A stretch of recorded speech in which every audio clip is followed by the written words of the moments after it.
Well, this is Black History Month, 2015. And there's been a whole lot going on this year in terms of black history being made in the right here, in the right now. And this is world history we're talking about here. This isn't about one race.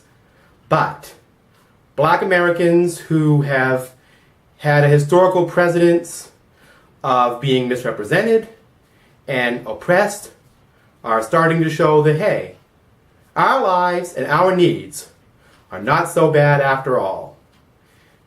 This past weekend, the singer, songwriter, musician D'Angelo went on Saturday Night Live to perform 2 songs from his surprise album from this Christmas season called Black Messiah. He and his band all wore shirts that said, "I Can't Breathe," and most importantly, Black Lives Matter. So today, I'm going to talk about some of the black lives that matter to me and some of the aspects of myself that matter. You all know me, I'm sure. I'm part black American, and I couldn't be any more proud of it than I am. A lot of people are in this world. Some more than others. But we all have an important link in a chain. Music, art, literature, cinema, television. It's a huge, vast tapestry. 2014, we had to face a lot of tragedy. The deaths of Eric Garner and Tamir Rice, and of course Michael Brown in Ferguson, due to gun violence on the part of the police force in those local areas. There's been a lot of controversy around that. Raven-Symoné, former star of The Cosby Show, Disney star, went on Oprah Winfrey's TV show and declared last summer that she was tired of being labeled as black or white or whatever, and that she thought of herself as an American who was colorless. Well, I may have said this before in a video, but I'm an American, but I am not colorless. I am a little bit red, I'm a little bit Cherokee, I'm a little bit black, I'm a little bit African American, and I'm a little bit Irish, and a little bit English, and a little bit Caucasian, I'm a little bit white, but I am not colorless. I've got a whole rainbow of colors inside me, and I love rainbows, and I'm happy to be a human rainbow. I think biracialism can be a great thing because you're balancing and combining things that are good from all of those backgrounds. But if you're black, or you're American Indian, or if you're white, you all have something to be very proud of about yourself, I'm sure. Yet there's good and bad in every race, and I'm going to talk a little bit about that. Here are some good, and then some not so good, black American people that I can name off the top of my head. This is just personal for me. Right on the list of the good, Dr. Martin Luther King Jr., major innovator of the civil rights movement, extended from Rosa Parks with the Alabama bus boycott, and was gunned down by James Earl Ray in 1968 at the Lorraine Motel in Memphis.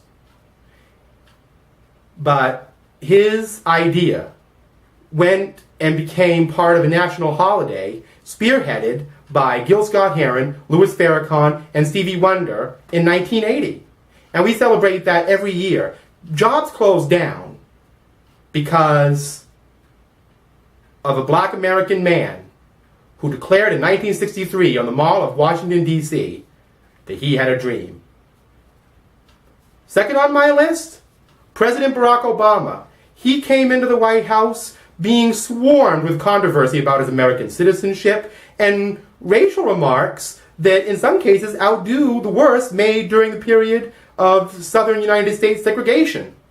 Yet, almost 80% of Americans now, apparently, will admit that this man has done immeasurably good jobs helping the economy out and has done a wonderful job in helping to gradually quell race relations that were very, very damaged by the events of the LA riots in the 1990s and 9/11. Third on my list of black American heroic good people would be a lesser known figure, and somebody who was once associated with Dr. King, a man named Bayard Rustin. Not only did he champion the idea of Gandhian nonviolence in the civil rights movement initially, but also was one of the earliest forebearers of the LGBT gay rights movement. And he later took up that job a bit later in his life, before he passed away. Now on to the not-so-good individuals out there. Of course, we have Uganda's infamous and now deceased dictator, Idi Amin, sadistic, possibly cannibalistic dictator. You also have O.J. Simpson, former NFL star, actor, who murdered in cold blood his wife, Nicole Brown Simpson, and family friend, Ronald Goldman, in 1994. And unfortunately, you have the intellectually brilliant and wonderful speaker, neurosurgeon Dr. Ben Carson of Johns Hopkins University, who has continually made hateful and homophobic remarks in his speeches and in his bid to become the next United States president. So, even among the black community who need to stand strong, there's good and there's bad. Just like with anybody else. But the most important thing is that even those people who weren't so good, and the ones that are still there with us, like Mr. Ben Carson, there's always an opportunity to redeem, always an opportunity to do good. There's always as equal an opportunity to do good as there is an equal opportunity to do bad.